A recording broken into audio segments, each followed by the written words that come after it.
አክብሮታዊ ሰላምታዬ በያላችሁበት የምድር ዳርቻ ሁሉ ይድረሳችሁ። ሰላም ጤና ይስጥልኝ ክብራትና ክብራን የዩቲዩብ ቻናል ቤተሰቦች እንደምን ቆያችሁ? የሰዓቱን ሰበር መረጃ ይዤ ቀርቤያለሁ። አብራችሁኝ ቆዩ። በቅድሚያ መረጃውን ልንገራችሁ። የአሜሪካው ፕሬዝዳንት ዶናልድ ትራምፕ ኢራን ላይ እንደ አዲስ ጥቃት የመፈጸም እቅድ አለኝ አሉ። የአሜሪካው ፕሬዝዳንት በሰጡት መግለጫ የኢራን የኒውክሌር ፕሮግራም ካልወደመ በድጋሚ ጥቃት እንዲፈጸም አዛለሁ ብለዋል። በተጨማሪም በማህበራዊ የትስስር ገጻቸው ላይ የኢራኑን መንፈሳዊ መሪ አያቶላህ አሊ ኻሜኒን የሚያብጠለጥል ጽሑፍ አጋርተዋል። ትራምፕ እየበረደ የነበረውን የመካከለኛው ምስራቅ ሁኔታ እያጋሉት የመጡ ይመስላሉ። የኢራኑ የውጭ ጉዳይ ሚኒስትር አባስ አራግቺ ትራምፕ ስምምነት ከፈለጉ ይህንን አክብሮት የጎደለው ንግግር ማቆም አለባቸው የሚል መግለጫን ሰጥተዋል። ዝርዝር መረጃ ወደ እናንተ አደርሳለሁ። ሰብስክራይብ በማድረግ የደወል ምልክቷን በመጫን የተለያዩ ሀገራዊ እንዲሁም ዓለም አቀፋዊ መረጃዎችን ማግኘት ትችላላችሁ። በቀጥታ ወደ መረጃው አልፋለሁ። አሁን የተሰማው ሰበር መረጃ ነው። የአሜሪካው ፕሬዝዳንት ዶናልድ ትራምፕ ኢራን በቅርቡ ከእስራኤል ጋር ባካሄደችው የ12 ቀናት ጦርነት አሸንፋለች ያሉትን የኢራኑን መንፈሳዊ መሪ አያቶላህ አሊ ኻሜኒን በመቃወም ኢራን የኒውክሌር ጦር መሳሪያን በድጋሚ የምታብላላ ከሆነ ሀገሪቱ ላይ እንደገና ከፍተኛ ጥቃት እንደሚፈጽሙ ዝተዋል። ትራምፕ ትሩዝ ሶሻል በተሰኘው የማህበራዊ ትስስር ገጻቸው ላይ አያቶላህ ኻሜኒን በዘለፉበት ጽሑፋቸው ኻሜኒን ከአስቀያሚና አሳፋሪ ሞት አድኘዋለሁ ብለው ግን እሱ በጦርነቱ ድል ተቆናጽፈናል በማለት በግልጽና በሞኝነት ውሸት ተናግረዋል በማለት ትራምፕ የኢራኑን መንፈሳዊ መሪ አብጠልጥለዋል። በዚህ ሳምንት መጀመሪያ ላይ የእስራኤልና የኢራን ጦርነት በተኩስ አቁም ከበቃ በኋላ ኻሜኒ በህዝባቸው ባስተላለፉት መልእክታቸው አሜሪካ በፎርዶ፣ ኢስፋሃን እና ናታንዝ ኒውክሌር ማብላያ ቦታዎች ላይ ጥቃት መሰንዘሯን ተከትሎ ኢራን አሜሪካን በጥፊ መታታለች ብለው ነበር።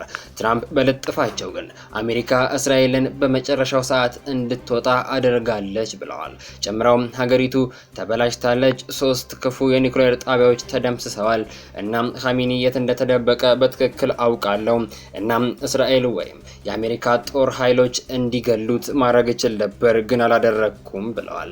ይህ በእንዲህ እንዳለ የኢራኑ የውጭ ጉዳይ ሚኒስትር አባስ አራግቺ ትራምፕ ስምምነትን ከፈለጉ በአያቶላህ አሊ ኻሜኒ ላይ ያለውን አክብሮት የጎደለው ነገር ወደ ጎን መተው አለባቸው ብለዋል። ኢራንን የሚያውቅ ማንኛውም ሰው አጠቃላይ መዋቅር ውስጥ የበላይ መሪው አያቶላህ አሊ ኻሜኒን እንዴት ማዕከላዊ ሚና እንዳለው ያውቃል። ሰው ኻሜኒ በሀገሪቷ ላይ ያለው ሚና የተለመደ አለመግባባትም አለ። ብዙ ሰዎች እንደ ዋና የሃይማኖት መሪ አድርገው ይመለከቱታል። ነገር ግን በህገ መንግስቱ መሰረት እሱ ብቻ አይደለም። እሱ የፖለቲካ መሪ ነው። እሱ ወታደራዊ መሪ ነው። እሱ በቀላሉ በኢራን ውስጥ የሀገሪቷ ዋናና አይተኬ መሪ ነው። የኢራን ህገ መንግስት እንደሚለው የእሱ ቦታ የአንድ ተዋረድ አናት ብቻም አይደለም። እሱ ሃይማኖታዊ ሚናም አለው። በሺያ የፖለቲካ ስነ መለኮት እሱ የ12ኛው ኢማም ተወካይም ነው። በኢራን ውስጥ ብቻ ሳይሆን በመላው ዓለም እሱን የሚከተሉ ሺያዎች በብዛት እንዳሉ ይታመናል።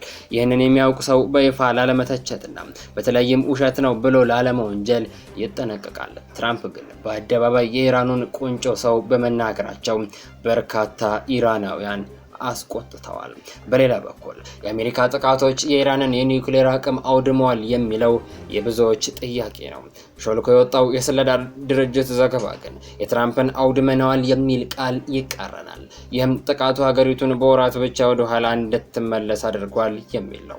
ትራምፕ የኻሜኒ ንግግር የቁጣ የጥላቻና የመጸየፍ መግለጫ በማለት የገለጹት ሲሆን ኢራን ላይ የተጣለውን ማዕቀብ ለማንሳት በሚቻልበት ሁኔታና በሌሎች ነገሮች ላይ እየሰራው ነበር፣ ግን አሁን ሁሉንም ነገር ትቼዋለሁ ብለዋል ትራምፕ በኻሜኒ ላይ ከሰነዘሩት ትችት አዘል ጽሑፍ ቀደም ብሎ በዋይት ሃውስ በሰጡት መግለጫ የቅርብ ጊዜዎቹ ጥቃቶች የኢራንን የኒውክሌር ጦር መሳሪያ መርሃ ግብር ካላወደሙ አዲስ የአየር ጥቃት ይፈጸማል ብለው ተጠይቀው ትራምፕ በሰጡት ምላሽ አዎ ያለምንም ጥያቄ አደርገዋለሁ ብለዋል። ከዓለም አቀፉ የአቶሚክ ኢነርጂ IAEA ወይም ከሌላ የደህንነት ምንጮች የኢራንን የኒውክሌር ቦታዎች እንዲመረምሩ ትዕዛዝ እሰጣለሁ ብለዋል። ነገር ግን ኢራን ከIAEA ጋር ያለውን ትብብር ለማስቆም የቀረበውን ረቂቅ አጽድቀዋለች። ይህ እርምጃ ለአሜሪካ ጥቃት ቀጥተኛ ምላሽ እንደሆነ በሰፊ እየታየ ነው። የኢራኑ የውጭ ጉዳይ ሚኒስትር አባስ አራግቺ በሰጡት መግለጫ እንዳመለከቱት ከሆነ ቴህራን የኤጀንሲውን ማንኛውንም የኢራን የኒውክሌር ጣቢያዎችን ለመጎብኘት የሚቀርብላቸውን ጥያቄ ውድቅ እናደርጋለን ብለዋል። ይህ በእንዲህ እንዳለ የእስራኤሉ መከላከያ ሚኒስትር ሀገራቸው አሁንም ከኢራን ጋር በጦርነት ውስጥ ልትገባ እንደምትችል ጠቁመው ወታደራዊ ኃይሉ በኢራን ላይ የማስፈጸሚያ እቅድ እንዲዘጋጅ መመሪያ ሰጥቻለሁ ብለዋል። እቅዱ የእስራኤልን በኢራን ላይ ያለውን የአየር የበላይነት ማስጠበቅ፣ የኒውክሌር እድገትንና ሚሳኤል ምርትን ማጥቃትና ኢራን በእስራኤል ላይ ለሚደረጉ የሽብር ተግባራት ድጋፍ እንዳትሰጥ ማድረግን ያካትታል ሲል የእስራኤሉ መከላከያ ሚኒስትር ካትዝ ተናግሯል። ካትዝ ከዚህ በፊት እንዳስታወቀው እስራኤልን ካሚኒን መግደል እንደምትፈልግና ይህንን ለማድረግ የአሜሪካን ፍቃድ እንደማትፈልግ ተናግረው ነበር።